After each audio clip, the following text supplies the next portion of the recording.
அல்லேலூயா. சந்தோஷமா இருக்கீங்களா? ஆண்டவராகிய இயேசு கிறிஸ்துவின் இன்ப நாமத்திலே உங்கள் யாவரை நான் வாழ்த்துகிறேன். கொடுக்கப்பட்டிருக்கிற கொஞ்ச நேரத்திற்குள் நாம் கர்த்தருடைய வசனத்தை நாம் தியானித்து நாம் கடந்து செல்வோம். கர்த்தர் நம்மை ஆசீர்வதிப்பார். வாசிக்கலாம். சங்கீதங்களின் புஸ்தகம் 40ஆம் அதிகாரம் 1ஆம் வசனத்தை ஒருவர் வாசிக்க கேட்கலாம். சங்கீதங்களின் புஸ்தகம் 40ஆம் அதிகாரம் 1ஆம் வசனம். கர்த்தருக்காக நான் பொறுமையோடு கூட காத்திருந்தேன். அவர் என்னிடமாய் சாய்ந்து என் கூப்பிடுதலை தேவன் கேட்டார். அல்லேலூயா.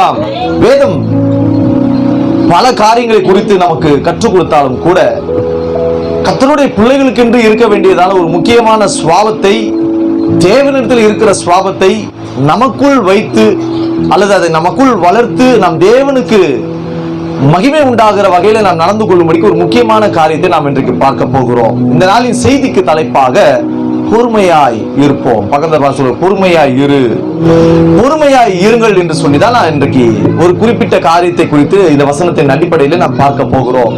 சபை மக்களாய் நாம் இருந்து கர்த்தரோடு கூட வாழ்ந்து வந்தாலும் கூட பல நேரத்திலே நம்முடைய ஆவியினுடைய உற்சாகத்தினாலும் இல்லைன்னா ஆர்வ கோளாறுனாலும் கூட பல நேரத்தில் நாம் பொறுமையை இழந்தவர்களாய் பல தோல்விகளை நாம் சந்தித்துக் கொண்டிருக்கிறோம். விசுவாச மக்கள் மத்தியிலே அதிகமாய் நான் பார்த்து கொண்டிருக்கிற ஒரு முக்கியமான காரியம், இன்றைக்கு உலகம் வேகமாய் ஓடிக்கொண்டிருக்கிறது. உலகம் ஓடுற ஓட்டத்துல அல்லது உலகம் போய்கொண்டிருக்கிற வேகத்திற்கு நாம் ஓட வேண்டிய ஒரு கட்டாயத்திற்கு நேராய் அநேக தள்ளப்பட்டிருக்கிறார்கள். பலர் சுய நினைவுகளை கூட பல நேரத்தில் இந்த பொறுமையை இழந்தவர்களாய், சுய நினைவு கூட இழந்தவர்களாய் என்ன பண்றாங்கன்னா ஒரு அவசர கதியிலே தங்களுடைய வாழ்க்கையை ஓட ஆரம்பித்து விட்டார்கள். பலரை நான் பார்த்து கொண்டிருக்கிறேன். பல சபைகளுக்கு போகிற அடிப்படையிலே சொல்லுகிறேன். நல்ல ஒரு விசுவாச வாழ்க்கை ஆரம்பித்த ஒரு விசுவாசியினுடைய வாழ்க்கை நல்லாதான் பிரதர் ஆரம்பிச்சாங்க, நல்லாதான் சபைக்கு வந்தாங்க, மரியாதையோடு பேசுவாங்க, மரியாதையா இருப்பாங்க, சபையினுடைய எல்லா ஒழுங்குகளிலும் அவர்களுடைய சாட்சியை அவர்கள் வெளிப்படுத்தினார்கள் என்று பலரை குறித்து சாட்சி கேட்டிருக்கிற நாம் நம்மளுடைய காதுகளும் இன்றைக்கு அவர்களை குறித்து பேசும் பொழுது ரொம்ப அவசரப்படுறாங்க. பிரதர் எப்படி பொறுமையா இருப்பாங்க, அந்த பொறுமையினால் அவங்களுக்கு மரியாதை தெரியும், தேவனுடைய சித்தத்தையும் கீழ்ப்படுதலும் உணர்ந்து அவர்கள் வாழ்வார்கள் என்று கேள்விப்பட்ட அவர்களை குறித்து இன்றைக்கு சொல்லப்படுகிற வார்த்தை ரொம்ப அவசரப்படுறாங்க. பிரதர் எல்லா காரியத்திலும் அவசரப்படுகிறார்கள். அது ஊழியமா இருக்கட்டும் அல்லது தங்களுக்கு உண்டாக அல்லது தங்களுக்கு தேவையான அவருடைய தேவைகளின் அடிப்படையாக இருக்கட்டும், எல்லாவற்றிலும் ஒரு அவசர கதி அவர்கள் அதிகமாய் செய்து கொண்டிருக்கிறார்கள். அதனால் வந்த ஒரு விபரீதம், அவர்கள் பொறுமை இழக்கும் பொழுது பல விதத்திலே இந்த உலகத்திலே பலவிதமான இன்னல்களுக்கு உள்ளாக அகப்பட்டு மாட்டிக்கொண்டிருக்கிறார்கள். வாலிபர்களுக்கு சொல்லுகிறேன், வாலிப பருவம் அடைந்த உடனே அவர்களுக்குள் காணப்படுகிறதும் கேட்கப்படுகிறதுமான பல காரியங்கள் அவர்களை உற்சாகப்படுத்தி அவர்களை இந்த உலகத்திலே எல்லாவற்றையும் அனுபவிக்கும்படிக்கு அவர்களை ஆசைகள் தூண்டிவிடும். அவருடைய கண்களில் பார்க்கிறதும் அவர்கள் மற்றவர்களோடு கூட சராசரி தன்னுடைய வாழ்க்கையில் அவர்கள் வாழ்ந்து கொண்டிருக்கிற வாழ்க்கையிலும் பலரை பார்க்கும் பொழுது தங்களை அதோடு கூட அவர்கள் கம்பேர் பண்ணி அல்லது அதோடு கூட பொறுத்து கொள்ள பார்க்கும்படிக்கு சுய ஆசைகளையும் இச்சைகளையும் நிறைவேற்றிக் கொள்ள அவர்கள் விரும்புவார்கள். அதுலதான் என்ன ஆயிடுதுன்னா சின்ன வயசுலேயே லவ், சின்ன வயசுலேயே உலக இச்சை, சின்ன வயசுலேயே அசுத்தம், தேவனுக்கு பிரியமே இல்லாத காரியத்தை குறித்து அவர்கள் யோசிக்காமல், தேவனுக்கு பிரியம் உண்டாக அவர்கள் நடக்காமல், உலகத்தினால் இருக்கிறதான ஆசைகளுக்கும் இச்சைகளுக்கும் அவர்கள் மாட்டி பிணைக்கப்பட்டு அவர்கள் வாழ்ந்து கொண்டிருப்பார்கள். அதனால்தான் வாலிபர் கூட்டம் வச்சு வாலிபர்களுக்காய் சில ஆலோசனைகளை ஊழியர்கள் வழியாக ஆண்டவர் பேசிக் கொண்டிருக்கிறார். இந்த பொறுமையில இருங்க, ஊழியம் செய்றீங்களா பொறுமையோடு கூட வளர்ந்து ஊழியம் செய்யுங்க. எதிர்காலத்தை நோக்கி ஓடுறீங்களா, அந்த எதிர்காலத்திற்கு ஏற்ற விதத்தில் ஆண்டவர் கொடுக்கிற அந்த ஆசீர்வாதத்துக்காய் கொஞ்சம் பொறுமையோடு இருங்க. தாய் தகப்பனுக்கு பொறுமையோடு கூட பதில் சொல்லுங்க, கீழ்ப்படிங்க என்று சொல்லி எல்லாம் இந்த வாலிபர்களுக்கு ஆலோசனை சொல்லுவார்கள். அதுவே பெரியவர்களுக்கு வேறு ஒரு பரிமாணத்தின் ஒருடைய நிலைகள். அவர்கள் தங்கள் பெற்றிருக்கிற பிள்ளைகளுக்கும் குடும்பத்திற்கும் அதிகமான காரியங்களை அவர்கள் செய்ய வேண்டும் என்று எண்ணி பலர் பல விதத்தில் பொறுமையை இழந்தவர்களாய் உலகத்தினால் சொல்லப்படுகிற சில வார்த்தைகளையும் ஆசாபாசங்களுக்கும் சில வார்த்தைகளை கேட்கிறதுனாலே தங்களுடைய குடும்பத்தினுடைய சூழ்நிலையும் தங்களுடைய சூழ்நிலையும் அறிந்து அந்த பொறுமையிலிருந்து அவர்கள் தவறி பல கடன்களிலும், பலர் இந்த கடனால் வருகிறதான உபத்திரவங்களிலும் வியாதிகளிலும், சொல்லப்போனால் பிசாசினுடைய கண்ணிகளிலும் கூட பல விசுவாசிகள் மாட்டி விடுகிறார்கள். நான் பேசுறது புரியுதா? ஹலோ ஹலோ இருக்கிறீங்களா? விசுவாச மக்கள் இன்றைக்கு அதிகமாய் போய் கொண்டிருக்கிற ஒரு காரியத்திற்கு ஒரு முக்கியமான காரியத்தை என் காலையில வேதம் தியானித்துக் கொண்டிருக்கும் பொழுது ஆண்டவர் பேசினார். சங்கீதக்காரனுக்கும் இந்த சூழ்நிலை இருந்ததாம். தேவன் அவனை தெரிந்து கொண்டதுக்கு பிற்பாடு, சாமுவேல் தீர்க்கதரிசி மூலமாய் அபிஷேகம் பண்ணினதுக்கு பிற்பாடு அவன் வாழ்க்கை மிகுந்த உபத்திரவத்தையும் அதிகமான சோதனைகளும், சொல்லப்போன மரண கண்ணிகளும் நிமிடந்தோறும் அவனை துரத்தி கொண்டே இருந்ததாம். ஆனால் எந்த விதத்திலும் சற்றும் அசையாமல் தேவனுக்காக வைராகியமாக இருந்த, விசுவாசத்தில் வைராகியமாக இருந்த, தேவ அபிஷேகத்தில் நிலைத்திருந்த தாவீதுக்கு ஒன்று தெரியும். நான் இன்றைக்கு காத்துக் கொண்டிருக்கிற இந்த பொறுமை நிச்சயமா என்னுடைய வாழ்க்கையில மிகப்பெரிய உயர்வை கொண்டு வரும். கையை தட்டி அல்லேலூயா, அல்லேலூயா. அதனாலதான் தன்னுடைய எக்ஸ்பீரியன்ஸ்ல இருந்து, அனுபவத்தில் இருந்து அவன் பேசுகிற ஒரு வார்த்தை, நான் கர்த்தரிடத்திலே பொறுமையோடு கூட காத்திருந்தேன். எனக்கு தெரியும், நான் பொறுமையா இருந்தேன்னா எனக்காக அவர் வேகமா செயல்படுவார். கைகளை தட்டி அல்லேலூயா. தன்னுடைய வாழ்க்கையின் அனுபவத்தில் இருந்து பார்த்த தாவீதுக்கு ஒன்றே ஒன்று தெரியும், நாம் பொறுமையோடு கூட காத்திருந்தால் எனக்காக அவர் வேகமாய் செயல்படுவார். எந்த காரியமாய் கூட இருக்கட்டுமே, பொறுமையினால்தான் அநேகர் பல ஆசீர்வாதங்களையும் தேவனுடைய வழிநடத்தல்களையும் புரிந்து கொள்ள முடியும். அல்லேலூயா. தேவனுக்கு முன்பதாக பொறுமையோடு கூட காத்திருக்க வேண்டிய விசுவாச மக்கள், சபையார் மக்கள் யாவரும் இன்றைக்கு பொறுமை இழந்தவர்களாய் அதிவேகமாய் ஓடிக்கொண்டிருக்கிறார்கள். வாகனம் ஓட்டுறவங்களுக்கு போர்டுல போட்டிருப்பாங்க, வேகம் விவேகம் அல்ல, வேகம் ஆபத்து, விவேகம் தான் நிதானம். அல்லேலூயா. இன்னைக்கு விசுவாசிகள் வேகத்தை கடைபிடிக்கிறார்கள், விவேகத்தை மறக்கிறார்கள். இந்த வேகத்தை பிசாசு என்ன பண்றானா, பல விதத்திலே நம்மளுடைய ஆவியை தூண்டி விடுறான். என்ன பண்றான் சொல்லுங்களேன்? ஓ, நீங்களாம் பரிசுத்த ஆவியிலேயே இருக்கிறாள் இல்லையா, அதனால உங்களுக்கு அந்நிய பாஷை மட்டும் வேற எதுவும் தெரியாதுல்ல, பிசாசு தூண்டுறதுலாம் தெரியாது. இயேசுநாதர் கூட இருந்த யூதாசிய பிசாசு தூண்டினான்னு வசனம் சொல்லுது.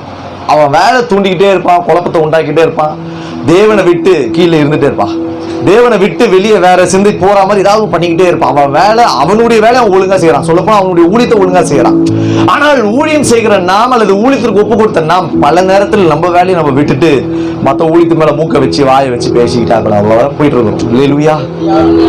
சில காரியங்கள் ஊழியத்திற்கும் சேர்த்தே நான் பேசுகிறேன்.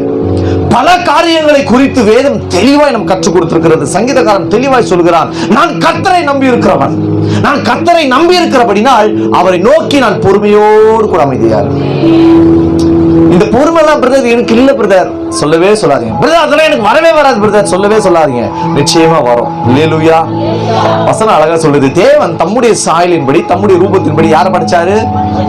இல்லைங்க, ஆதியிலிருந்து குரங்கு தான் இருந்துச்சா, குரங்குல இருந்தா நாங்களாம் வந்தோமா அப்படிலாம் நினைக்காதீங்க. அவன் சயின்ஸ் 1000 பேசுவான், ஆனா பரிசுத்த வேதாகமும் சத்திய வேதாகம் சொன்ன சத்தியம் சத்தியமே. கைகளை தட்டி அல்லேலூயா. உலகத்தார்கள் 1000 சொல்லட்டும், தேவனிடத்தில் இருக்கிற ரூபமும் சாயலும் எனக்குள், தேவன் அவருடைய சாயலின்படி படைத்த எனக்குள் அப்படி இருக்கிறபடினால் நிச்சயம் பொறுமையும் எனக்குள் வந்தேயா. அல்லேலூயா. அதை குறித்து அழகா வேதனை சொல்லுது, பார்க்கலாம். அவரே எப்படிப்பட்டவர்னா நமக்குள்ள அது வருதுன்னா, சங்கீதங்களின் புஸ்தகம் வாசிங்க, 86ஆம் சங்கீதம் 15ஆம் வசனம் வாசிங்க. ஆனாலும் ஆண்டவரே, நல்லா கவனிங்க. ஆனாலும் ஆண்டவரே, நீர் மன உருக்கமும், இயேசு ராஜா மன உருக்கமும் இரக்கமும் நீடிய பொறுமையையும் பாருங்க. அவர்கிட்ட என்ன இருக்குது? நீடிய பொறுமை இருக்குதா? எல்லாம் என்ன பாருங்க. அல்லேலூயா. அவருக்குள்ள மன உருக்கம், இரக்கம், நீடிய பொறுமை, பூரண கிருபை, சத்தியமுள்ள தேவன் எல்லாமே அவர்கிட்ட இருக்குது. அப்படின்னா அவர் எப்படி இருக்கிறாரோ அவ்வண்ணமாக தான் நாமும் இருப்போம். அப்ப பொறுமைன்றது நம்ம கிட்ட இருக்குதா இல்லையா? சொல்லுங்களேன். ஐயா, நாங்களாம் இந்த ஏரியா ஆளுங்க, எங்களுக்கு பொறுமைலாம் இருக்காது, நாங்களும் எத்தோனா வெட்டு 1 துண்டு 2 அப்படின்ற மாதிரிலாம் இருக்காதீங்க. அதெல்லாம் அந்த காலம். நாம் கிறிஸ்துக்குள் வந்த உடனே அவர் எப்படியா இருக்கிறார் அப்படியே நாம் மாறி விடுகிறோம். அல்லேலூயா. அதான் பக்தர் பண்ணாங்க, தேவ சாயலாக மாறி தேவனோடு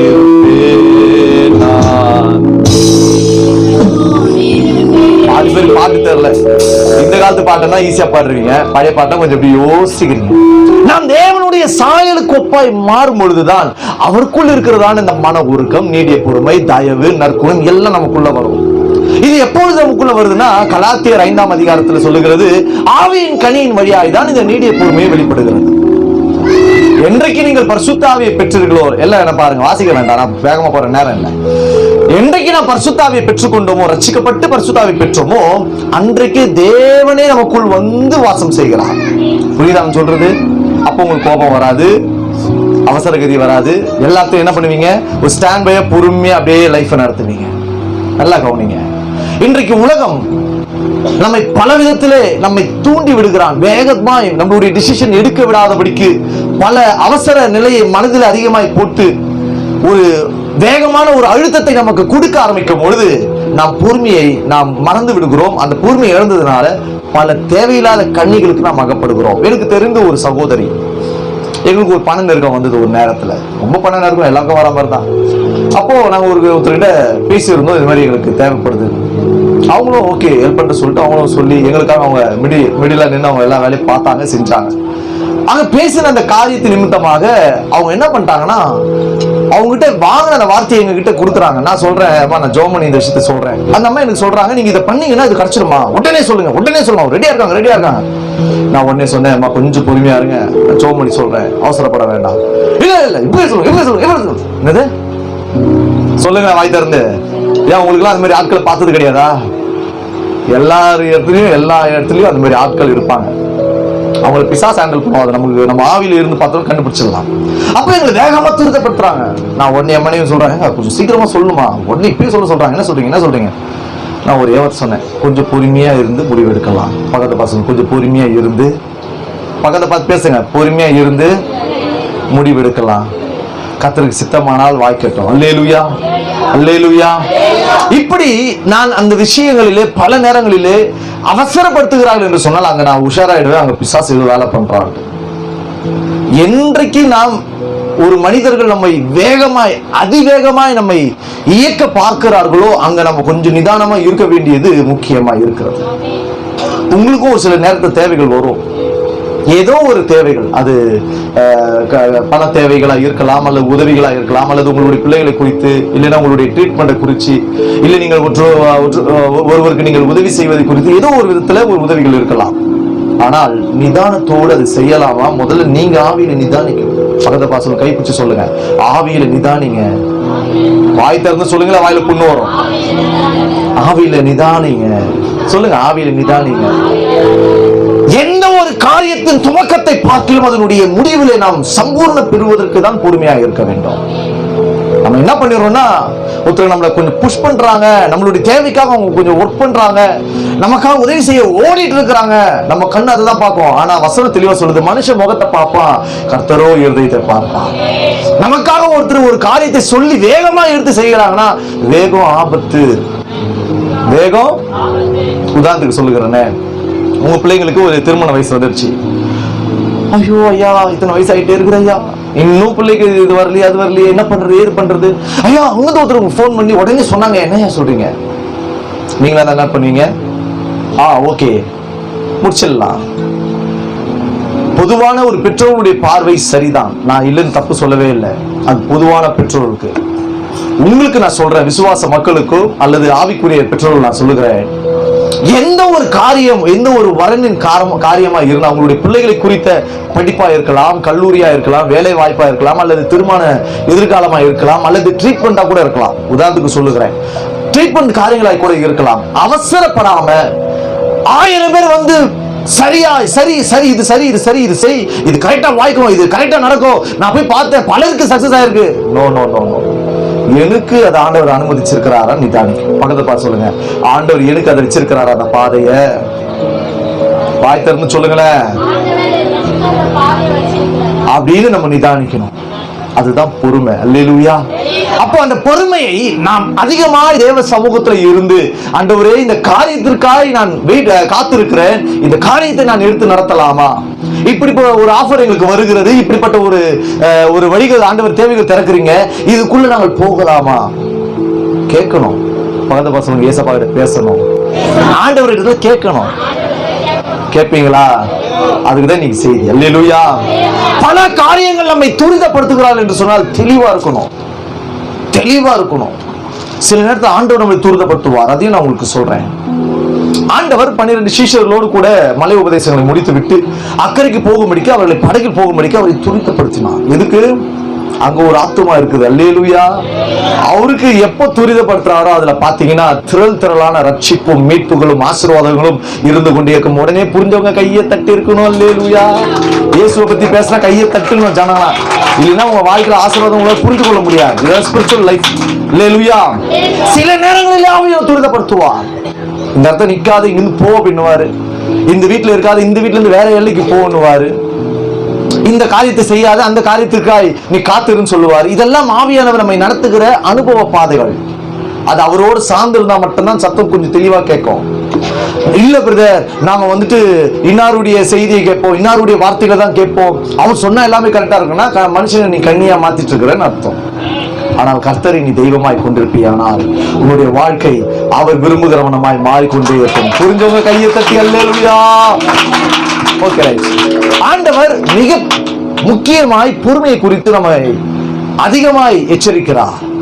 உலகம் வேகமாய் போய்கொண்டிருக்கிற இந்த உலகத்தினுடைய வேகத்திற்கு நாமும் ஓடினாலும் கூட, எப்படி ஆகாபுக்கு முன்னாடி எலியா என்பவர் வேகமாய் ஓடினானோ, ஆகாபினுடைய எல்லா விதமான ஜெயத்திற்கு முன்பதாக எலியா முந்தி ஜெயத்தை சுதந்திரிக்கும்படிக்கு ஓடினானோ, சில நேரங்களில் நாம் ஓட வேண்டியதும் இருக்கும். ஆனால் அதுல தேவனுக்கு முன்பதாக காத்திருந்த அல்லது தேவனுக்கு முன்பதாக நிற்கிற அந்த எலியா பொறுமையை கடைபிடித்துக் கொண்டிருந்தான். உங்கள் வாழ்க்கையில் ஆண்டவர் ஒரு கர்த்தருக்கு சித்தமா 3 பாயிண்ட் நாம் பார்க்கலாம். 2 முக்கியமான காரியத்தை மாத்திரம் நான் இந்த பொறுமையை குறித்து நான் சொல்லி உங்களுக்காக நான் செபிக்க விரும்புகிறேன். பொதுவாகவே இந்த பொறுமையானது நாம் பல இந்த சூழ்நிலைகளிலே நாம் இழக்கிறோம். புரியுதான் சொல்றது? எப்படி இழக்கிறோம்? ஒன்று கோபத்துல, இல்ல ஒரு சிலருடைய பேச்சு தேவையில்லாம கேட்கறதுனால ஆவி விசனப்பட்டு, இல்ல மனசு விசனப்பட்டு இந்த பொறுமையை இழக்கிறோம். இல்ல நம்ம பிள்ளைங்க நம்ம கீழ்படியாம இருக்கிறதுனால இழக்கிறோம். இல்ல நம்ம சொன்னது நடக்கலைன்னா பொறுமையை இழக்கிறோம். இல்ல நம்ம சொல்றதை ஒருத்தர் கேட்கலைன்னா நம்ம இழக்கிறோம். இப்படி பல விதத்திலே நாம் பொறுமையை இழக்கிறோம். ஆனால் இந்த பொறுமையை நாம் காத்துக் கொள்வதுதான் நம்முடைய ஆவிக்குரிய வாழ்க்கையில மிகப்பெரிய ஒரு முன்னேற்றத்தை கொண்டு வரும். பல பரிசுத்தவான்களை பார்த்திருக்கிறேன், பேர் சொல்ல விரும்பல. அத்தனை பரிசுத்தவான்களும் இந்த பாதையை கடந்து போய் தான் உச்சத்தில் இருக்கிறார்கள். ஒவ்வொரு விசுவாசிகளும் வளர்ந்து இருக்கிறதற்கு ஒரு சில விசுவாசிகள் நல்ல செழிப்போடு, தேவனுடைய அந்யோன்யத்தோடு, ஐக்கியத்தோடு கூட, உறவோடு அவரை ஆடி பாடி துதித்து அவரை மகிமைப்படுத்தி அவரோடு கூட குடும்பமாய் சாட்சியோடு கூட வாழ்வதற்கு இந்த பொறுமையின் பாதையை அவர்கள் சரியாய் கண்டறிந்து அந்த பொறுமையின் பாதையில் பொறுமையோடு கூட போனதுதான். பல பேரோட வாழ்க்கையில ஏன் இன்னமும் கஷ்டம், வேதனை, பாடு, கண்ணி, கடன் பிரச்சனை, வியாதி, குடும்பத்துல சரியில்லாத காரியம், இன்னும் பாவ வழக்கம், இன்னும் பாவ காரியங்கள், இன்னும் சாப கிரியைகள் ஏன் தொடர்ந்து கொண்டிருக்கிறது? நாம் எங்கேயோ பொறுமையை இழந்து சுயநலத்துல வாழ ஆரம்பித்திருக்கிறோம். எங்க ஊழியர் அதிகமா சொல்லுவார், ஆசீர்வாதத்தை பத்தி பேசுறதுக்கு 1000 பேர் இருக்கிறாண்டா. ஆசீர்வாதத்துக்கான வழிகளையும் தேவன் விரும்புகிற பாதைகளை சொல்லிக் கொடுக்கிற அந்த சீர்திருத்த செய்திகளை அதிகமாய் கொடுப்பதற்கு ஆட்கள் இல்லை. சோ நீ போற சபைகளுக்கு எல்லாவற்றையும் பேசினாலும் கூட ஆண்டவர் விரும்புகிற பார்வைக்கு நேராய் அல்லது ஆண்டவர் பார்த்து கொண்டிருக்கிற எதிர்பார்ப்புக்கு நேராய் அவர்கள் மாறிவிட உன்னுடைய செய்தியானது இருக்க வேண்டும் என்று எனக்கு அதிகமாய் சொல்லுவார். என்னையே அப்படிதான் வளர்க்கிறார் ஆண்டவர். நானும் இதெல்லாம் இல்லாம தான் இருந்தேன். ஒரு காலத்துல எனக்கு பொறுமையே கிடையாது. இன்றைக்கு வயது ஏற ஏற ஏற நமக்கு ஆட்டோமேட்டிக்கா ஆண்டவர் கற்றுக் கொடுத்த பாதங்கள் நமக்கு பாடங்களாய் மாறும் பொழுது இன்றைக்கு பொறுமையோடு கூட பேச ஆரம்பிக்கிறோம், பொறுமையோடு கூட நிதானிக்க ஆரம்பிக்கிறோம், பொறுமையோடு கூட ஊழியத்தை நிறைவேற்ற ஆரம்பிக்கிறோம். அல்லேலூயா. 3 முக்கியமான காரியத்தை நான் சொல்லி உங்களுக்காய் செபிக்கிறேன். முதல் காரியம், இந்த பொறுமையை நாம் காத்துக் கொள்வதற்கு நாம் இழந்த அல்லது எழுந்து கொண்டிருக்கிற அல்லது நாம் மறந்த ஒரு முக்கியமான காரியம் வாசிக்கலாம். ரோமருக்கு எழுதின நிருபம் 15ஆம் அதிகாரம் 4ஆம் வசனத்தை ஒருவர் வாசிக்கலாம். தேவ வசனத்தினாலே உண்டாகிற பொறுமையினாலும் ஆறுதலினாலும் நாம் நம்பிக்கை உள்ளவர்களாகும்படிக்கு முன்பு எழுதியிருக்கிறவைகளை எல்லாம் நமக்கு போதனையாக எழுதப்பட்டிருக்கிறது. அல்லேலூயா, அல்லேலூயா, அல்லேலூயா. எல்லாம் என்னைய பார்க்கணும். வேத வசனத்தினால் உண்டாக்கப்பட்டிருக்கிறதான இந்த ஆறுதல், இந்த தேர்தலும் நம்முடைய வாழ்க்கையில பொறுமையை கொண்டு வரும். ஏன் இன்னைக்கு விசுவாச மக்களுக்கு இந்த பொறுமை இழக்கப்பட்டிருக்கிற ஒரு காரியத்தோடு கூட அவர்கள் வாழ்கிறார் என்று சொன்னால், இந்த வேத வசனத்தை படிக்கிற காரியத்தை நாம் இழந்திருக்கிறோம். என்ன, நாம் என்றைக்கு பொறுமையை இழக்க ஆரம்பிக்கிறோம் என்று சொன்னால், வேதத்தை நாம் மறக்க ஆரம்பிக்கும் போதுதான், அல்லது வேத வசனத்தில் இருந்து வேத வசனத்தை படிக்கிற காரியத்தை நாம் விழ ஆரம்பிக்கும் போதுதான் பொறுமை இழக்கிறோம். பல பாஸ்டர் சொல்லுவாங்க, ஐயா விசுவாச மக்கள் சில பேர் கீழ்ப்படியவே மாட்டாங்க ஐயா, விசுவாசிகள் இன்னமும் சில பேர் வந்துட்டு அவசரகதியாவே இருக்கிறாங்க ஐயா, சில விசுவாசிகள் இன்னும் கீழ்ப்படியவே மாட்டுதுயா, சில விசுவாசிகள்லாம் ஆசீர்வாதத்துக்குள்ள வரவே மாட்டுதுயா. அது ஒரே வார்த்தை தான். வசனத்தை கேட்கிறதோ அல்லது வசனத்தின்படி வாழ்வதோ அல்லது வசனத்தை படிக்கிறதோ விசுவாச வாழ்க்கையிலோடு இல்லை அப்படின்னா நிச்சயமா சொல்றேன், அவங்களுடைய நினைவுகளை அவங்களை ஆளுகை செய்ய ஆரம்பித்து விடும். நான் பேசுறது புரியுதா? வேத வசனம் தான் நம்மை நிறுத்தி நிதானித்து முன் செல்ல முயற்சிக்கும். பல நேரத்தில் பல காரியங்கள் நமக்கு நேராக வரும்பொழுது, ஒரு முடிவெடுக்க வேண்டிய ஒரு கட்டாயத்தில் நாம் இருக்கும் பொழுது, ஆண்டவரே நாங்கள் என்ன செய்வது, இந்த காரியத்தை குறித்ததான தெளிவு இல்லாமல் இருக்கிறோமே, இந்த காரியம் எங்களுக்கு வாய்த்தால் தேவனுடைய நாமத்திற்கு மகிமையாய் நாங்கள் சாட்சியா இருப்போம் என்று நாம் செபிக்க ஆரம்பிக்கும் பொழுது, அந்த காரியத்துக்காய் எதிர்பார்த்து காத்திருக்கும் பொழுது ஆண்டவர் வசனத்தின் வழியாக பேசுவார். அல்லேலூயா, அல்லேலூயா.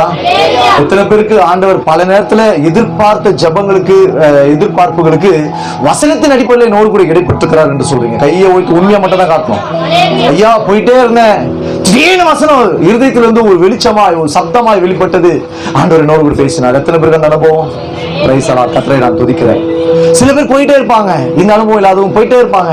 ஐயா என் கண்ணுக்கு முன்னாடி ஒரு அப்படியே ஒரு சூரிய வெளிச்சம் போல வசனங்கள் என் கண்களுக்கு முன்பாக வந்தது, நான் பார்த்த இடத்துல அந்த வசனம் இருந்தது, அதை என்னை தைரியப்படுத்தி எனக்கு தெளிவு உண்டாக்கினது என்று எத்தனை பேர் பார்த்திருக்கீங்க? அதுக்காக நான் ஆண்டவரை துதிக்கிறேன். இப்படி நாம் சுற்றி இருக்கிற எல்லா இடங்களிலும் இந்த வேத வசனத்தினால் வருகிற பொறுமை நம்மை நடத்த ஆரம்பிக்கும்.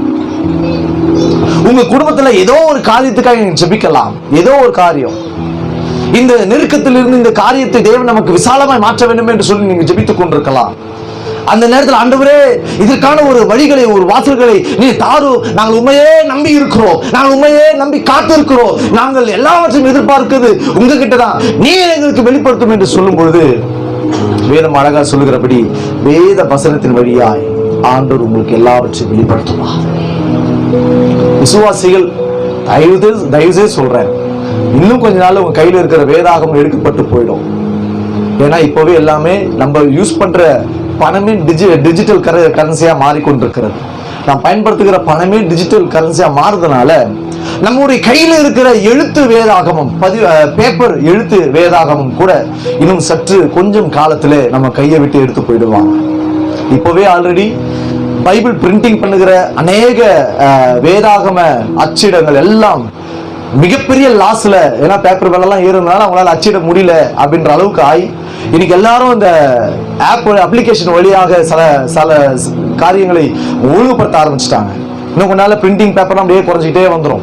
அப்ப என்ன ஆயிடும்னா நம்ம கையில் இந்த வேதாகமம் வந்துடும். இன்னொன்னு சொல்றேன், இதுவும் முக்கியமான காரியம். சில காலங்களுக்குள்ளாக இந்த வேதாகமத்தில் சொல்லப்பட்டிருக்கிற பல வசனத்தினுடைய காரியங்கள் திரிக்கப்பட்டு சில வார்த்தைகளை எடுக்கப்பட்டு அதை டிஜிட்டலைஸா எல்லாமே கொண்டு வந்துட்டாங்கன்னா இந்த எழுத்து வேதாகமத்தில் நான் படித்த சில வசனங்கள் முரண்பாடுகளே அதுல வந்துவிடும். அதனாலதான் சொல்றேன், தயவு செய்து வேதாகமத்தை பல மிஷினரிமார்கள் ரத்த சாட்சியாய் சிந்தி தங்களுடைய சரீரத்தை ஒடுக்கி இங்கே வந்து மிஷினரிகளாய் வாழ்ந்து பல இன்னல்களையும் பாதிப்புகளையும் சந்தித்து இன்றைக்கு நம்மளுடைய கையில் இந்த பரிசுத்த வேதாகமத்தை கொடுத்திருக்கிறார். அல்லேலூயா. இந்த வேதத்தை நீங்க மறந்தீங்கன்னா உங்க பொறுமையை நீங்க இழந்துருவீங்க. பிசாசு ஒரு ஆள் பேச ஆரம்பிச்சிருவோம். இந்த வேத வசனத்தை நீங்க தயவு செய்து ஒவ்வொரு நாளும் படிக்கணும். பக்கத்து பசங்க வேதத்தை படிக்கணும், வேதத்தை சுமக்கணும். அல்லேலூயா. அது பேருக்கு வாய் வரல, வேதம் படிக்கவே தெரியாதே, பரவாயில்ல, புக்கை திறந்துட்டு அப்படியே கையை வச்சுட்டு பார்த்துட்டே இருங்க. இதுல இருக்கிற வெளிச்சம் உன்னுடைய இருதயத்தின் மனக்கண்களை திறக்க ஆரம்பிக்கும். அல்லேலூயா, அல்லேலூயா. பல பசங்கமார்களை நான் பார்த்திருக்கிறேன், கண்கள் இருக்காது. லிசன் நல்லா கவனிங்க, நம்மளுக்காக கண் இருக்குது, ஆனா வாயில கொழுப்பு இருக்கிறதா நம்ம என்ன பேசுறோம்னா எனக்கு படிக்க தெரியாது ஐயா. கண் இருக்கிறவங்க எப்படி படிப்பாங்க? அவங்களுக்குன்னே ஒரு ஸ்பெஷல் பைபிள் இருக்கு.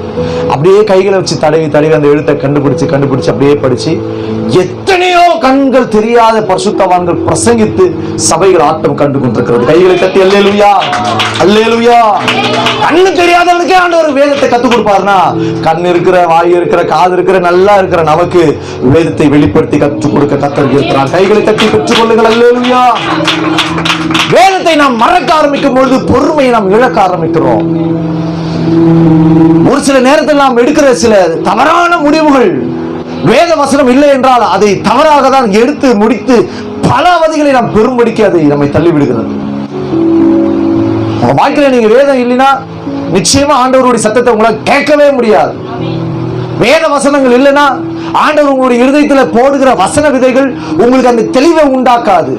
பலர் கள்ளோபதேசத்தை சொல்லி ஈஸியா உங்களை ஏமாத்திட்டு போயிடுவாங்க. பலர் பலவிதமாய் உங்களை நயவஞ்சகமாய் ஏமாற்றி பலர் பலவிதத்திலே உங்களை விழத்தள்ளும்படிக்கு பிசாசு அநேகர் எழுப்பி கொண்டிருக்கிறார். பெந்தோபஸ்து அனுபவத்துல வளர்ந்த உங்க எல்லாருக்கும் ஒரு விஷயத்தை நான் சொல்றேன். யெகோவா விட்னஸ் அப்படின்ற ஒரு டீம் அது ஒண்ணு இருக்குது. அது வேற விதமா பேசிட்டு இருக்கோம். தேவன் ஒருவன் ஒன்லி கிரைஸ்ட்னு ஒண்ணு இருக்கு. இன்னொன்னு ஒன்று சொல்ல போனா அண்மையில ஒரு 3 வருஷத்துக்கு முன்னாடி நான் சந்தித்தேன் ஒரு நபரை. பிதாவுக்கு ஒரு மனைவி இருக்கிறதாக வேதம் சொல்லப்பட்டிருக்கிறது, வசனம் இருக்குதுன்னு சொல்லிட்டு அபத்தமா ஒருத்தன் பேசிட்டு வந்தான். பாருங்க இப்ப எப்படி நம்மளுக்கு சத்தியம் தெரியுறதால நம்ம தெரிஞ்சுக்கிறோம். சத்தியம் தெரியாதவர்கள் எவ்வளவு நயவஞ்சகமாய் மாறி கடைசியில இந்த கடைசி காலத்துல தேவனுடைய வருகைக்கு முன்பதாக நாம் சில வஞ்சகத்திலே விழத்தள்ளும்படிக்கு பிசாசு கள்ள போதனைகளும் உருவாக்கி கொண்டு வருகிறான். அதுக்குதான் வேதத்தை படிக்க சொல்றோம். அல்லேலூயா. பகத பாசனம் அதுக்குதான் வேதத்தை படிக்கணும். கஷ்டமா படிக்கிறது. அழகான ஒரு பாட்டு ஒண்ணு இருக்கு. ரபால சந்தரதே தங்கம் பொன்னை விட அதிகமாய் விரும்புகிறேன், தங்கம் பொன்னை விட அதிகமாய் விரும்புகிறேன், தேனின் சுவையை விட ருசித்து மகிழ்கின்றேன், தேன் சுவையை விட ருசித்து மகிழ்கின்றேன். ஏசையா ரட்சகரே இரத்தத்தால் கழுவினரே, ஏசையா ரட்சகரே இரத்தத்தால் கழுவினரே, என் கண்மலையும் மீட்பெருமான கர்த்தாவே, என் எண்ணங்கள் என் சொற்கள் உகந்ததாகட்டும். ஃபாதர் பிரிக்மஸ் பாடியிருக்கார் லேட்டஸ்ட் பாட்டு. நான் அதிகமா கேட்டுக்கிட்டே இருப்பேன் அந்த ஒரு பாட்டை மட்டும். ஏன் தெரியுமா? இந்த உலகத்துல நான் அதிகமாய் விரும்புகிற உண்மையே சொல்றேன், கர்த்தருக்கு முன்னாடியே சொல்றேனே, எப்பவுமே சொல்லிட்டு இருப்பேன். வேதத்தை படிக்கும் போதெல்லாம் முத்தம் முத்துக்கிட்டே இருப்பேன். அந்த வசனத்தை வாசிக்க வாசிக்க எனக்குள் ஒரு அனலும் ஒரு அபிஷேகம் ஒரு எழுப்புதல் உண்டாகி என்னை இன்னும் ஊழியத்திற்கு இன்னும் முந்தி தள்ளி கொண்டே இருக்கும். பல நேரத்துல பல ரகசியங்களும் வெளிப்பாடுகளும் தேவனுடைய தொடுதல்களும் பல தேவ தரிசனங்களும் இந்த வேதத்தின் வழியாக தான் நான் அதிகமாக அறிந்திருக்கிறேன். இப்ப கூட சொல்றேன் பாருங்க, நான் முழு நேரமா வந்தேன்னா யார்கிட்டையும் பேச மாட்டேன், இப்ப ரொம்ப பேச மாட்டேன். அதிகமாய் தேவனோடு கூட பேசி அவருடைய வசனத்தின் மகத்துவங்களை அதிகமாக தியானித்துக் கொண்டிருப்பதே நம்முடைய இருதயத்தின் பிரதியாய் மாறிடும். அல்லேலூயா. கைகளை தட்டி அல்லேலூயா. வேத வசனமானது வாழ்க்கையினுடைய மிகப்பெரிய ஆதாரமா இருக்க வேண்டும். விசுவாசிகள் பொறுமையை வேத வசனத்திலிருந்து பாருங்க. எந்த ஒரு காரியமும் உலகத்தினுடைய அல்ல சூழ்நிலைக்கு ஏற்ற விதத்தில் உங்களுடைய கண்களை வைக்காமல் வசனத்திலிருந்து இந்த உலகத்தையும் அந்த பிரச்சனைகளையும் பார்க்க கற்றுக்கொள்ளுங்கள். எந்த காரியமா இருக்கட்டும், எந்த தேவையா இருக்கட்டும், எந்த சூழ்நிலையா இருக்கட்டும், வேத வசனத்திலிருந்து நீங்க பார்க்கும் பொழுது உங்களுக்கு தேவனுடைய அளவில்லாத தேவனுடைய அமைதியும் தேவனுடைய சமாதானமும் உங்களுடைய காரியங்களை பொறுமையாய் நடத்தி அதை சக்சஸ் பண்ணி கொடுக்கும். நிறைய மூத்த ஊழியர்களை சாட்சி சொல்ல முடியும். எங்க ஊழியக்காரன் குறிச்சு நான் சொல்றேன். எங்க ஊழியக்காரருடைய ஜெப இடமே இந்த பெண்ணி கிரவுண்டு தான். பல நாட்கள் 40 நாள் உபவாசம், 21 நாள் உபவாசம் அப்படியே விட்டுட்டு போயிடுவார் மனுஷன். வேதத்தை பெருசானா படிச்சுக்கிட்டே இருப்பார். படிக்க படிக்க படிக்க பசுத்த ஆவியினுடைய ஆளுகை அவரை அதிகமாக ஆளுகை செய்து வந்து நிற்பார். எங்க சபையில 2000 பேர் கிட்ட இருக்காங்க. 1500 பேருக்கு மேலே இன்னைக்கு கிரௌட் இருக்கு எங்க சர்ச்சில். அதுல பல பேர் சபையை உடச்சிட்டு போனவங்களோட லிஸ்ட் எல்லாம் சேர்த்து பார்த்தா என்னுடைய கணக்கின்படி ஒரு 5000 பேராவது இருந்திருப்பாங்க. நிச்சயமா சபை உடையில சொல்றேன். பல விதமான தரிசனங்களை அவர்கள் பெற்றதுனால சபையில இருந்ததான ஆத்துமாக்களை கொலையாடி கொண்டு போறதுனால இன்னைக்கு 1500 பேர் இருக்காங்க. எதுக்கு இதை சொல்றேன்னா, இந்த தேவ வசனம் தான் ஒரு ஊழியனை ஒரு விசுவாசியை பரலோகத்துக்கு நேராக உருவாக்கி கொண்டே வரும். நம்ம வேத வாசிக்கலைன்னா ஈஸியா பிசாசு நம்மளை விழுத்துருவான். அப்ப நீங்க என்ன பண்ணும்? பொறுமையோடு கூட எல்லாவற்றையும் செய்ய வேண்டும் என்று சொன்னால், பொறுமையோடு கூட நீங்க சகலவற்றையும் ஜெயிக்க வேண்டும் என்று சொன்னால், இந்த வேத வசனத்தை மிக மிக மிக முக்கியமாய் வாசிக்க வேண்டும். காலையில எழுந்த உடனே எதை பாக்குறீங்களோ இல்லையோ, தயவு செய்து வாலிபர்களுக்கு சொல்றேன், நீங்க செல்போனை பாக்குறது சந்தோஷம், ரொம்ப பார்க்காதீங்க. அதுக்கு பதிலா தேவனுடைய வசனத்தை பிரிச்சுட்டு அதிகமா பாருங்க. இதை படிக்கும் பொழுது இது பிரிக்கும் பொழுது நம்முடைய கண்கள் திறக்க ஆரம்பிக்கும். வெளிச்சத்தின் மீது ஒரு வெளிச்சத்தை பரிசுத்த ஆவி நமக்கு கொடுப்பார். இந்த வேத வசனத்தினால் உண்டாகிற பல ரகசியங்களை ஆண்டவர் கற்றுக் கொடுப்பார். வாலிபர்களுக்கு ஒரு அன்பு அழைப்பையும் நான் கொடுக்கிறேன். இனி வருகிற காலத்திலே வாலிபர்களை தேவன் விசேஷ விதமாய் ஸ்தேவான்களாக எடுத்து பயன்படுத்த போகிறார். ஆனா ஸ்தேவான் எப்படிப்பட்டவனா இருந்தா தெரியுமா? வாசிங்க அப்போஸ்தலர் நடபடிகளின் புஸ்தகம், அது ஒரு அப்போஸ்தலர் 6ஆம் அதிகாரம் 8ஆம் வசனம் வாசிங்க.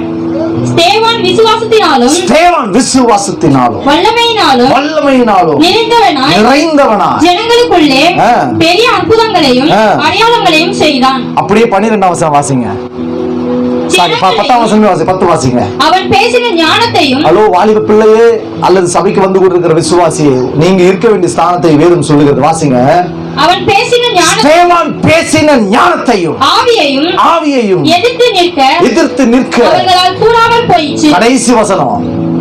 ஆலோசனை சங்கத்தில் உட்கார்ந்திருந்த அனைவரும் அவன் மேல் கண்ணோக்கமாய் இருந்து. நல்ல கவனிங்க. இந்த சமுதாயம் நம்மளை இப்படிதான் பார்க்கணும். இன்னைக்கு நம்மள மதிக்க மாட்டாங்க. எல்லாம் என்ன பாருங்க, இன்னைக்கு நம்ம கிறிஸ்தவம் கிட்ட தான் இந்த வசனம் இல்லாததுனால பொய்யும் புரட்டும் அசுத்தமான வாழ்க்கையும் தேவனுக்கு பிரியமில்லாத ஒரு சாத்தானுடைய செய்கைகளோடு கூட இல்ல பிரியத்தோடு கூட வாழ்ந்து கொண்டிருக்கிற காரியத்தினால இந்த உலகம் கிறிஸ்தவர்களை இப்பொழுது பழிக்க ஆரம்பித்து விட்டது. அபத்தமாய் பேச ஆரம்பித்து விட்டார்கள். ஆனா வேதம் தெளிவா நம்மளை குறித்து சாட்சி சொல்லுது. ஆலோசனை சங்கத்தில் உட்கார்ந்து இருந்த அனைவரும் ஸ்தேவான் மீது கண்ணோக்கமாக இருந்தார்கள். அவன் முகம் எப்படி இருந்தது? உங்க முகம் அப்படி இருக்குதா? உங்க முகம் அப்படி இருக்கா? ஹலோ, உங்களை பார்த்தா தேவதூதனை பாக்குற மாதிரி இருக்கு சொல்லிருக்காங்களா? யாராவது ஒரு நாளைக்கு ஒரு முறை சொல்லிருக்காங்களா? அப்படின்னா நீ ஜெயிச்சிட்டேன்னு அர்த்தம். விசுவாசியா இருந்து நீ சாதிச்சிட்டேன்னு அர்த்தம். பலர் எங்களை ஊழியத்தின் பாதையில போயிருக்கும் போதுதான் பல விதமா சொல்லுவாங்க. அதை சொல்லுவாங்க, பிரதர் உண்மையிலேயே உங்களை பார்த்தா ஒரு தேவ சமாதானம் இருக்கு, பிரதர் உங்களை பார்த்தா தேவனுடைய பிரச்சனத்தை நாங்க முகத்துல பாக்குறோம். பல விதத்துல சொல்லி இருக்கிறார்கள். பெருமைக்கு அல்ல, அப்போது நாம மகிமைப்படட்டும். நாங்கள் தேவ ஊழியர்களை கண்ட ஒரு விதமும் கூட அப்படிதான். நாங்க காலையில நல்லா தூங்கிட்டு இருப்போம். சொப்பனத்துல தெளிவா கத்த சொல்லுவாரு, இன்றைக்கு உன்னுடைய தேவ மனிதர் உங்க வீட்டுக்கு வருவார். கரெக்டா சொல்லி வச்ச மாதிரி வந்து நிற்பாரு. நான் சிரிச்சுன்னே சொல்லுவேன், அப்பா காலையில தான் கத்தர் உங்களுக்கு காமிச்சாரு, நீங்க வந்து நிக்கிறீங்க. அது ஒரே வார்த்தை சொல்ற, கத்தர் உங்க வீட்டுக்கு போக சொன்னார். அல்லேலூயா, அல்லேலூயா. இப்படிதான் ஆவிக்குரிய ஒரு வாழ்க்கையில இந்த வசனம் நம்மோடு கூட நிறைந்திருக்கும் பொழுது அல்லது பரிசுத்தாவிலே நாம் நிறைந்திருக்கும் பொழுது நடக்கிற வெளிப்பாடுகளை கூட ஆண்டவர் நமக்கு வெளிப்படுத்தி கொண்டிருப்பார். பல பேரோட வாழ்க்கையில வெளிப்பாடே இல்லாம வாழ்றோம். நல்ல கவனிங்க, விசுவாசிகளோட வாழ்க்கையில மிகப்பெரிய முக்கியமான ஒரு காரியம் கட்டாயம் இருக்கணும். உங்க பிள்ளைகளை குறிச்ச வெளிப்பாடு உங்களுக்கு இருந்திருக்கணும். உங்களுடைய எதிர்காலத்தை குறித்து உங்களுக்கே ஒரு வெளிப்பாடு இருந்திருக்கணும். உங்களுடைய ஊழியத்தை குறித்து தெளிவான வழிநடத்துதல்கள் அல்லது தேவனுடைய வெளிப்பாடுகள் கட்டாயமாக இருந்திருக்க வேண்டும். இதெல்லாம் இல்லாம நீ குடும்பத்தை நடத்திட்டு இருக்கிறன்னா நீ ரட்சிக்கப்பட்ட வாழ்க்கையில ரட்சிக்கப்பட்ட அனுபவத்துல எங்கேயோ ஒரு ஓட்டை இருக்குன்னு அர்த்தம். நான் சொல்றது புரியுதா? நான் தப்பா பேசல. இதுதான் ஊழியக்கார விசுவாசிகளுடைய சரியான வளர்ச்சி. நாம் எப்படியோ ரட்சிக்கப்பட்டோம், எப்படியோ சேர்க்கப்பட்டோம், எப்படியோ வந்துட்டு இருக்கிறோம், எப்படியோ போறோம். அப்படி கிடையாது. எப்படியோ ரட்சிக்கப்பட்டு நீ தேவனுக்கு நேராக தான் நடக்க போகிறாய். அல்லேலூயா. உன்னுடைய பிள்ளைகளை குறித்து, உன்னுடைய கணவனை குறித்து, உன்னுடைய மனைவி குறித்து, உன்னுடைய எதிர்காலத்தை குறித்து, உன்னுடைய வேலையை குறித்து, உன்னுடைய சகல விதமான காரியத்தை குறித்து தேவன் திட்டம் பண்ணி வைத்திருக்கிறதை ஆண்டவர் வெளிப்படுத்த சித்தமா இருக்கிறார். ஆனா நீங்க வசனத்தை படிச்சீங்கன்னா தான் இந்த வெளிப்பாடு உங்களுக்குள்ள இருந்து அதிகமாக வெளிப்பாடு. ஒரு தீர்க்கதரிசி என்பவன் வசனத்தை படிச்சுக்கிட்டே இருப்பான். நான் தீர்க்கதரிசி கிட்ட வளர்ந்த ஒரு ஆளு. நான் பார்த்த வரைக்கும் அந்த தீர்க்கதரிசி முழங்கால் படிட்டு தான் பைபிளே படிப்பேன். எப்ப எவ்வளவு நேரம் படிப்பாரு? 2 மணி நேரம் 3 மணி நேரம். ஆனால் அவருடைய முட்டி பாதங்கள் அந்த முட்டி முழங்கால் அப்படியே கருத்து போயிருக்கும். வந்து நிற்பார் மனுஷன். செய்தி நேரத்தை நான் ஒரு முறை அவரோடு கூட 2 முறை போயிருக்கேன். ஊட்டிக்கும் வெளியே எங்கேயோ ஒரு ஊழிக்கு போயிருந்தேன். வந்து நிற்பாரு, சிங்கம் கசிக்கிறதை போல வார்த்தைகள் வெளிப்படும். தேவன் தெளிவாய் பேசுவாள். ஓடி வருவாங்க மீட்டிங் முடிச்ச உடனே. என்னோட ஆண்டவர் பேசினா பிரதர், நான் தான் பிரதர் பேர் சொல்லி அழைத்தா காலிங் நேம் காலிங் கூட கூப்பிடுவார். நான் அசந்து போயிருக்கிறேன், எப்படா அந்த கிருபெல்லாம் வாங்க போறோம். வந்து நிற்பாங்க, அப்படி சாட்சி வெளிப்படும். ஆனா அவர் ஒன்னே ஒன்று தான் பண்ணுவார். என்ன பண்ணுவாரு? எத்தனை பேர் புரிஞ்சுது? என்ன பண்ணுவாரு? சத்தமா வேதத்தை அதிகமா வாசிப்பார். பல நாட்கள் உபவாசத்திலேயே இருந்து வேதத்தை படிச்சுக்கிட்டே இருப்பார். அவரு எழுந்து நின்னார்னா சிங்கத்தை பார்க்கறதை போல இருக்கும். எல்லா ஜனங்களுக்கும் ஏற்ற வார்த்தைகள் அப்படியே வெளிப்படும். தேவன் திவ்யமாய் வல்லமையோடு கூட வெளிப்பட்டு அநேகரை ஆசீர்வதிப்பார். உங்க வாழ்க்கையே இது வேணுங்க. பக்கத்துல கைப்பிட்டு சொல்லுங்க, உங்க வாழ்க்கையில அது நிச்சயம் வேணும். பாதி பேர் சோர்ந்து போயிட்டீங்க. இதெல்லாம் எப்போ எந்த காத்து நடக்குது? இப்போ வேணா பேரம்பேத்தி பாக்குற மாதிரி போயிட்டு இருக்கிறேன்னு. பேரம்பேத்திகளே கல்யாணம் பண்ற வயசு வந்துச்சுன்ற மாதிரி உட்காந்து பரவாயில்ல, இருக்கட்டும், வயதானாலும் நீங்கள் வாலிபர்கள் தான். அல்லேலூயா, அல்லேலூயா.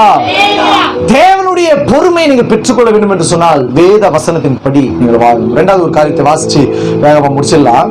யாக்கோபு எழுதின நிருபம் 1ஆம் அதிகாரம் 4ஆம் வசனம். நீங்கள் ஒன்றிலும் குறைவுள்ளவர்களாய் இராமல் நீங்கள் ஒன்றிலும் குறைவுள்ளவர்களாய் இராமல் பூரணராயும் நிறைவுள்ளவர்களாயும் இருக்கும்படி பொறுமையானது பூரண கிரியை செய்ய கடவது. அல்லேலூயா. நாம் எல்லாவற்றிலும் நிறைவுள்ளவர்களாய் வாழ்ந்து கொண்டிருக்க வேண்டும் என்பதுதான் பிதாவினுடைய சித்தமும் குமாரனுடைய சித்தமும் அதற்கு கிரியை செய்து கொண்டிருக்கிற பரிசுத்தாவினுடைய சித்தமுமாய் இருக்கிறது. ஆனால் இந்த பொறுமையை நாம் இழக்க ஆரம்பிக்கும் போது பல ஆசீர்வாதங்களை நாம் இழந்து விடுகிறோம். எப்படி இழக்கிறோம் தெரியுமா? அதுதான் ரொம்ப முக்கியம். அதுதான் நான் பேச வந்தேன். ஆனா முதல் காரியமா ஆண்டவர் பேச சொல்லலாம். எப்படி நாம் பொறுமையை இழக்கிறோம்? இரண்டாவது ஒரு காரியம். முதல் காரியம் பார்த்தோம், வேத வசனத்தை நாம் படிக்காம போகும்பொழுது நம்மை அறியாமலே வேகமானது நம்மை அதிகமாய் நடத்தி பொறுமையை இழந்து விடுகிறோம், வேத வசனம் இல்லாதபடினால். இரண்டாவது, பொறுமை எப்படி இழக்கிறோம் வாசிக்கலாம். அதே யாக்கோபு நிருபத்துல 1:26 முதல்ல வாசிங்க, அப்படியே போலாம். உங்களில் ஒருவன் தன் நாவை அடக்காமல் தன் இருதயத்தை வஞ்சித்து தன்னை தேவ பக்தி உள்ளவன் என்று எண்ணினார், தன்னை தேவனுடைய பக்திமான் என்று எண்ணினால் அவனுடைய தேவ பக்தி வீணாயிருக்கும், அவனுடைய பக்தியானது வீணாயிருக்கும். அல்லேலூயா, அல்லேலூயா. வேதம் தெளிவாய் சொல்லுகிறது, நம்மளுடைய நாவை நாம் அடக்க மறுப்போமேயானால். வேக வேகமா பேசுவாங்க சில பேர். விசுவாசிகள் அன்னைக்கெல்லாம் பாத்தீங்கன்னா பொறுமையா பதில் சொல்லுவாங்க. யார் கேள்வி கேட்டாலும், என்னம்மா சாப்பாடு ஆயிடுச்சம்மா வீட்டுல அப்படின்னாலும், ஆயிடுச்சுங்க அப்படின்னா. இப்பெல்லாம் அம்மா சாப்பாடு ஆயிடுச்சம்மா, ஏன் யோசித்த வந்த, எதுக்கு கேட்கிற அப்படின்னு ஒரு மாதிரி ஒரு விதமாய் பேசுறாங்க. இன்றைக்கு சினிமா நிறைய கத்துக் கொடுக்குதுல வேதத்தை விட, அதனால் சொல்ல வரேன். பல காரியத்தை நாவை அடக்க முடியாமல் அவர்கள் பொறுமை இழக்கும் பொழுது வேகமாக அவர்கள் பேசுகிற அந்த காரியத்தினாலே தேவன் நமக்கு வைக்க வேண்டியதான அந்த நிறைவுள்ள ஒரு பாத்திரத்தை ஒரு அரை கூடமாய் தழும்ப ஆரம்பித்து விடுகிறது. பல விசுவாசியை பார்க்கிறேன், நாவை திறந்தாலுமே, வாயை திறந்தாலுமே இந்த நாவானது ரொம்ப மோசமானதை பேச ஆரம்பிச்சிடும். ஊழியக்காரர் யாரோ ஒருத்தருப்பா, பேர் சொல்ல விரும்பல, அந்த ஊழியக்காரர் ஏதோ ஒரு சூழ்நிலை காரியத்தின் நிமித்தமாய் அந்த காரியத்தை அவருக்கு சொல்ல மறந்துட்டார். அதுக்கு அந்த விசுவாசி எடுத்த ஒரு பெரிய படையெடுப்பு என்னன்னு பாத்தீங்கன்னா, அந்த நாக்கை வச்சுக்கிட்டு பொறுமையை பார்க்காம நாக்கை வச்சுக்கிட்டு மீட்டிங் முடிச்சதுக்கு அப்புறம் எல்லாருக்கிட்ட போய் பேசிக்கிட்டே இருந்தது. அபத்தம் பேசிக்கிட்டு, ஐயா என்ன வேணும்னு கார்னர் பண்றாரு, வேணும்னு ஓரங்கட்டுறாரு, ஐயா வந்து இதை பண்ணிட்டாரு, எனக்கு சொல்லவே இல்லை, ஐயா இன்னைக்கு வந்து புது விசுவாசி இதை தூக்கி வச்சு தள்ளாடுறாரு. இப்படி பல விதமாய் பேசின அந்த வார்த்தைகளை இது பேசிக்கிட்டே இருந்தது. இது சபையில ஒரு கொளுத்தி வேற போட்டாங்க, சபை வேற பத்திக்கிச்சு. அப்படிங்களா? தோற்றம்.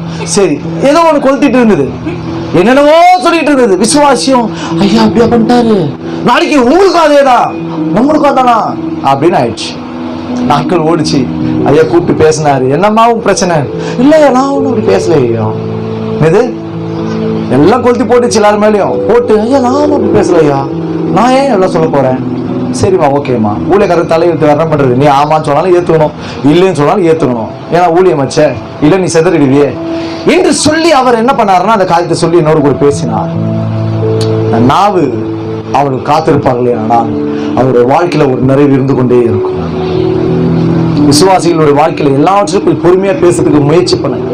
நாவை அடக்க பழகிக் கொள்ளுங்கள். கணவன் மனைவியை பார்த்துட்டு, மனைவி கணவனை பார்த்து, பிள்ளைகள் பெற்றோர்களை பார்த்து நல்லா கவனிங்க. இன்னைக்கு இருக்கிற 2K கிட்ஸுக்கெல்லாம் நான் சொல்றேன், நீங்களாம் 2K கிட்ஸ் தான், நான் இல்லைன்னு சொல்லல.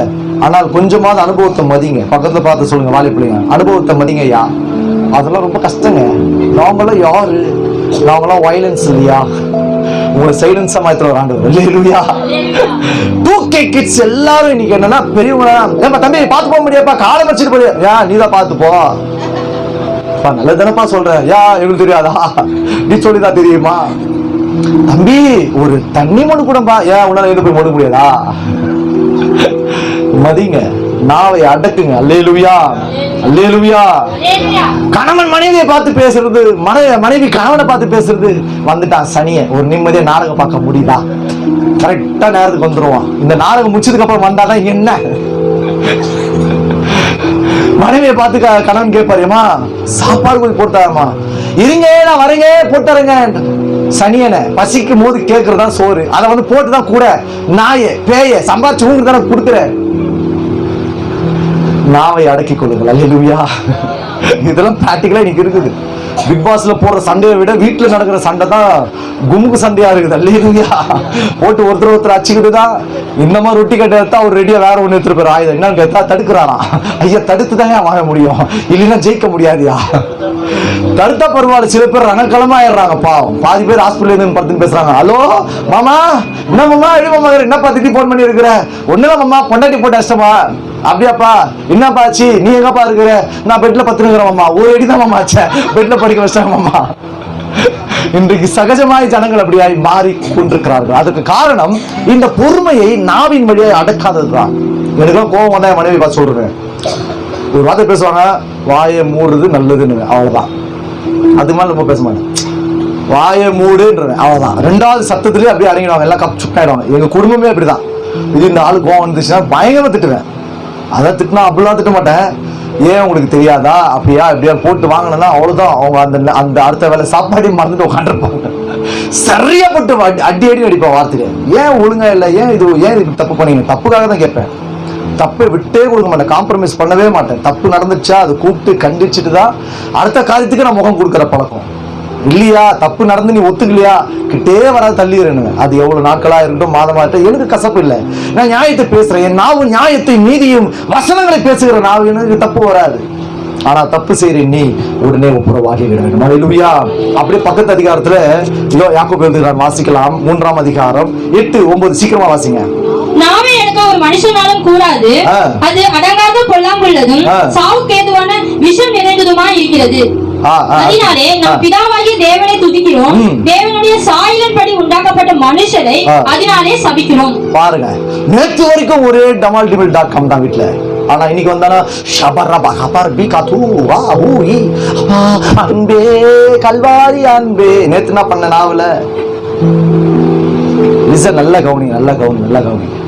நம்மள ஆண்டு நம்ம கூட நடந்துட்டு இருக்கிறாருங்க. நம்ம கூட உட்காரும் போது உட்கார்றாரு, படுக்கும் போது படுக்கிறார். நம்ம கூட தான் அவர் இருக்கிறார். அவருக்கு நம்ம துக்கப்படுத்தி செய்யற எந்த ஒரு காரியத்தையும் அவர் மனவேதனையோடு பார்ப்பார். அதனாலதான் சொல்றேன், தயவு செய்து நாவை அடக்குங்க. இந்த நாவை நீங்கள் அடக்காத பட்சத்தில் உங்களுடைய குடும்பங்கள் கெட்டு போய்விடும். கல்யாணம் பண்ணி கொடுத்தீங்களா, நீங்க யாராவது அப்படி இருந்தீங்க தப்பா எடுத்துக்காதீங்க, நான் சொல்லிட்டு போயிடுறேன். ஒரு பிள்ளைய கல்யாணம் பண்ணி கொடுத்தீங்களா, போய் உசுப்பி விடாதீங்க. நாக்க வச்சு அடக்கி உட்காந்து. உங்க ஜென்ரேஷன் வேற, இந்த ஜென்ரேஷன் வேற. நீங்க அப்ப படிக்காம இருந்ததோ வெந்ததையும் வேகாதையும் சாப்பிட்டு உட்காந்தீங்க, அந்த காலம் வேற. இன்னைக்கு அவங்க அப்படி இல்லை, பீஸா தான் சாப்பிடுவாங்க. அது உங்களுக்கு கஷ்டமா இருக்கும். 200 ரூபா கொடுத்து வாங்கணுமா, அந்த 200 ரூபா இருந்தா 2 நாளைக்கு சாப்பிடலாமா, அதுவும் கஷ்டம். நம்ம நாக்க அடக்கிட்டு கொஞ்சம் அப்படியே ரைட் ஓகே, அவங்க சந்தோஷத்துல தலையிடக்கூடாது. ஆனால் சொல்ல வேண்டிய நேரத்துல சமயத்திற்கேற்ற நல்ல வார்த்தைகளை சொல்லும்படிக்கு நீங்கள் வசனத்துல நிரம்பி இருக்கணும். அல்லேலூயா, அல்லேலூயா. மகளை பார்த்துட்டு, ஏய் நீ இதெல்லாம் விட்டெல்லாம் கொடுக்காத, நீ யாரு, நீ தான் உங்களை இது பண்ணும் அதை பண்ணும், இந்த உசுப்புலாம் வேணாம். உன் பொண்ணு வாழணும், உன் பிள்ளை வாழணும் அப்படின்னா இந்த போன்ல டெய்லி நடக்கிற கதையெல்லாம் கேட்டு உட்காந்துருக்காதீங்க. லிசன், நான் பேசுறது புரியுதா? பின்னாடி கல்யாணம் பண்ணா கூட இந்த விஷயத்த கத்துங்க. போன் அடிச்சு என்ன நடந்தது, ஏது நடந்தது, என்ன செஞ்ச, ஏன் அது செஞ்ச, ஏன் அந்த ஆள் இதை வாங்கி கொடுக்க சொல்லாம நீ அங்க போய் நீ ஆண்டா அவளுக்கு அது போய் செய்யற. அவங்களுக்குள்ள அவங்க எப்படி வேணா இருக்கட்டும், அண்டர்ஸ்டாண்டிங்கா போறாங்களா, கத்தரோடு இருக்கிறாங்களா, அதை பார்த்துட்டு சந்தோஷப்படுங்க. உங்க அப்படியே ரொம்ப அந்த பழைய காலத்து சோறு, பழைய காலத்து எம்ஜிஆர் கதையெல்லாம் இது வந்து இங்க சொல்லிட்டு இருக்காரு. இன்னைக்கு அவன் வேற மாதிரி இருக்கிறான். ஏன்னா படிக்கிறான், உலகத்தை பார்க்கறான், சயின்ஸ் வளருது. அவன் கத்தரோடு இருந்தானா நீ சொல்றது எல்லாத்தையும் கேட்பான். கத்தரோடு இல்லாதவன் நீ என்ன சொன்னாலும் உன்னதான் விரோதிப்பான். இன்னொன்னு உன்னைய சொல்றேன், சொல்லி முடிச்சிடறேன். இந்த நாவல எப்பவுமே ஆரோக்கியமான வார்த்தைகளை தான் பேசணும். உங்களுடைய பிள்ளைகளுக்கு ஆரோக்கியமானதை பேசுங்க. எப்படி பேசணும் அப்படின்னா, வசனத்தின் அடிப்படையில் நீ பேசுறது தப்பு. உன் பிள்ளை கோபுற ஆளா இருந்தா வசனத்தின்படி இது தப்பு தம்பி, வசனத்தின்படி ஸ்திரீயானவள் இப்படிதான் இருக்கணும், வசனத்தின்படி இப்படிதான் குடும்பத்தை நடத்தணும், வசனத்தின்படி இப்படிதான் ஜெபிக்கணும், இப்படிதான் வாழணும், இதை சொல்லிக் கொடுக்கிறது தப்பு கிடையாது. அதை விட்டுட்டு அவங்களுடைய பிரைவசிக்குள்ள புகுந்து வார்த்தைகள் உங்களுக்குள்ள இருக்கிற அந்த இச்சைகள் எல்லாம் அவங்க மேல திணிச்சு அவங்கள ஒரு மாதிரி கரண்ட மூடாக்கி டிவோர்ஸ் ஆக்கிடாதீங்க. நான் பேசுறது புரியுதா? அதே போல கல்யாணம் பண்ணிக்கிட்டவங்களுக்கு சொல்றேன், உங்க காலத்துல தாய் தகப்பனோடு கூட இருந்த வாழ்க்கை வேறு. நீங்க புதிய வாழ்க்கையை நீங்க துவங்கி இருக்கிறீர்கள். அதுவும் இயேசு கிறிஸ்துவோடு துவங்கி இருக்கிறீர்கள். இயேசுவை முன்னிலையை வைத்து அவர்கிட்ட எல்லாத்தையும் சொல்லி கத்துக்கிட்டு அவர்கிட்ட இருந்து வாங்கி உங்க குடும்பத்தை நடத்துங்க. அதுதான் ஆசீர்வாதம். அதை விட்டுட்டு அம்மா சொல்றாங்க, எனக்கு தெரிஞ்ச ஒரு அம்மா இருக்கு, என் குடும்பத்திலே தான் ஒண்ணு இருக்குது. அது வாயை திறந்தா டேடி, வாயை திறந்தா மம்மி, எல்லாத்துக்கும் அவங்கதான் அவங்க வீட்டுக்காரி கண்ணுலயும் மிரட்டும். ஏன்னா எங்க வீடு தான் ஃபர்ஸ்ட், நாங்களும் அப்படி நான் சொல்லிக்கிட்டே இருந்தேன், சரியில்லை இவங்களா போய் தலையை விட்டாங்க. இன்னைக்கு அது எந்த ஒரு விதத்திலும் அவளை ஒரு கனமாகவோ மதிப்பாகவோ எண்ணுவது கூட இல்லை. என்ன காரணம்னா, அவங்க மம்மி இருக்காங்க பாருங்க, கிராணி, அவங்க வந்து என்ன பண்றாங்க, உங்களுக்கு ஆலோசனை சொல்றாங்க, நீ அப்படி எல்லாம் இருக்காத, நம்ம அப்படி, நம்ம ஒரு கெத்து, நம்ம இப்படிதான் இருக்கணும், நம்ம ஊழியம் செய்யணும், நம்ம அப்படியே இருக்கணும். இதனால என்ன ஆச்சுன்னா, கணவனுக்கும் மனைவிக்கும் மாமியார் ஒரு ஒற்றுமையா இருந்த அந்த குடும்பம் அப்படியே ஒரு மாதிரி ஒரு அமைதியான வாழ்க்கை இல்லாம தடுமாற ஆரம்பித்து விட்டது. இன்னைக்கு கசப்பு, விரோதம், நான் பார்க்க மாட்டேன், நீ பேச மாட்டேன், நான் அப்படி, நான் இப்படி அப்படின்னு வாழ ஆரம்பிச்சாங்க. என்றைக்கு உங்க பிள்ளைகளோட விஷயத்தை நீங்க குறுக்கிட்டு பேச ஆரம்பிக்கிறீங்களோ, குடும்பம் கெட்டு போயிடும், உங்கள் குடும்பம் குட்டி சிவரா போயிடும். அதை விட எதுவாக இருந்தாலும் கர்த்தர்கிட்ட சொல்லு, கர்த்தர் வாழ்க்கையை மாற்றுவார், கர்த்தர் குடும்பத்தை ஆஸ்வதிப்பார், உங்க வீட்டுக்கார நிலைமை மாற்றுவார், உனக்கு ஏற்ற விதத்தில் அவர் ஆஸ்வதிப்பார், உனக்கு ஏற்ற விதத்தில் அவர் எல்லாமே செய்வார். கர்த்தர்கிட்ட சொல்ல பாருங்க, கர்த்தர்கிட்ட கேட்டு பாருங்க. நல்ல விதமாக நீங்கள் ஆரோக்கியமான வார்த்தைகளை சொல்ல ஆரம்பிக்கும் போது பிள்ளைகள் அதை பிடிக்க ஆரம்பிப்பாங்க. உங்கள்கிட்ட சொல்றதை குறைச்சிக்கிட்டு அது கர்த்தர் பக்கம் போயிடும். நீங்க அதை விட்டு கர்த்தர் பக்கம் போக கூடாது, எங்களுக்கு எங்க பிள்ளை, நாங்க பெத்தது, நாங்க பண்ண நீங்க நினைச்சீங்கன்னா, இந்த நாவினால் வருகிற இந்த அபத்தமான இந்த வாழ்க்கை உங்கள் வாழ்க்கையினுடைய பொறுமையை இழந்து அநேகர் தங்களுடைய வாழ்க்கையை இழந்து விட்டுகிறார். அதனாலதான் சொல்றேன், சுவாச மக்களுடைய வாழ்க்கையில நான் பார்க்கிற மிக மன வேதனையான ஒரு காரியத்தை சொல்லி நான் முடிச்சிடுறேன். கள்ள காதலும், விபச்சாரத்தின் வேசித்தனத்தின் ஆவியும், விவகாரமும் அதிகமாய் ஆகிக்கொண்டிருக்கிறது. அதுக்குதான் இவ்வளவு பாரப்பட்டு பேசுறேன். இன்னைக்கு ஒருவரை ஒருவர் தேவன் புரிந்து கொள்ள விடாதபடிக்கு மாம்சம் அதிகமாய் அவர்களுடைய குடும்பங்களுக்குள் அதிகமாய் சென்ற அந்த காரணத்தினால் வந்த ஒரு விபரீதம், விவாகரத்து வாங்குகிறார்கள், சீக்கிரமாய் கல்யாணம் ஆகிறார்கள். பிள்ளைனா விவகாரம், மாமியார் என்ன மதிக்கலைன்னா விவகாரத்து, அப்புறம் புருஷனை மதிக்கலாம் விவகாரத்து, எல்லாமே இவங்க என்ன பண்றாங்கன்னா தனக்கு ஏற்ற விதத்துல யோசிக்கிறதுனால, நாமே அவர்களை அடக்க மறுக்க ஆரம்பித்ததுனால வந்த விபரீதத்தினால இன்றைக்கு கிறிஸ்தவ காரியங்கள்ல அதிகமான விவாகரத்து இருக்கிறதும், கள்ள காதலும், வேசிதனமும், விபச்சாரத்தின் ஆவிகளும் இருக்கிற ஒரு முக்கியமான காரியம் தான். மனசு விட்டு புருஷனோட பேசுங்க, மனைவிட்ட பேசுங்க, பிள்ளைங்கிட்ட பேசுங்க, அதோடு கூட குடும்பமாய் உட்கார்ந்து ஆண்டவர்கிட்ட மொத்தமா சொல்லுங்க, கர்த்தர் குடும்பங்கள் நான் சொல்றேன். நான் ஆலோசனையாக தான் அதிகமாக பேசினேன். ஏன்னா இன்னைக்கு ஒரு சிலருடைய ஆவியினுடைய நிலையை வைத்து நான் ஆலோசனையாக பேசியிருக்கிறேன். உங்கள் வாழ்க்கையில் ஆண்டவர்கிட்ட சொல்லுங்க, ஆண்டவரே என் வாழ்க்கையில இந்த பொறுமைன்றது இல்லாம இருக்கு ஆண்டவரே. சில நேரங்களில் நான் பொறுமையோடு கூட வாழ்கிறேன், சில நேரத்துல பொறுமை இழந்தவனாய் சுயநலத்துல வாழ்கிறேன். ஆனால் நீர் வேதம் சொல்லுகிறபடி நீர் நீடிய பொறுமை உள்ளவராய் இருக்கிறேன். ஆவியின் கனிகளில் இருக்கிற அந்த நீடிய பொறுமையை நான் இழந்து வாழுகிறேன். இன்றைக்கோ கர்த்தர் எங்களுக்கு ஒரு விசியாய் நீடிய பொறுமையை தருவீராக. எல்லாம் வாய் திறந்து ஆண்டவரை சொல்லுங்க, ஆண்டவர் எங்களுக்கு நீடிய பொறுமையை தாரும். ஹல்லேலூயா, ஹல்லேலூயா, ஹல்லேலூயா. ஏசையா உம்மை தானே என் முன்னே நிறுத்தி உள்ளேன். ஏசையா உம்மை தானே என் முன்னே நிறுத்தி உள்ளேன்.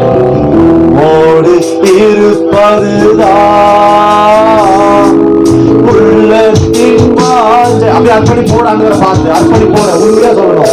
ஆண்டவருடைய இயக்கத்தை அறிந்து புரிந்து உணர்ந்து அவரோடு கூட ஒப்புரவாகி அவர் விரும்புகிற வண்ணத்துல மாறுபடிக்கு ஆண்டவரை பற்றி சொல்லலாமா?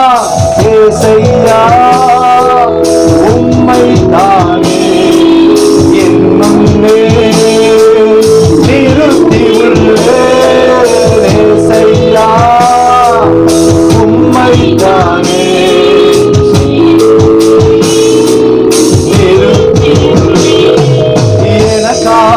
யாவையும் செய்பவரே, செய்து முடிப்பவரே, எனக்காக யாவையும் செய்பவரே, செய்து முடிப்பவரே, என் பாரங்கள்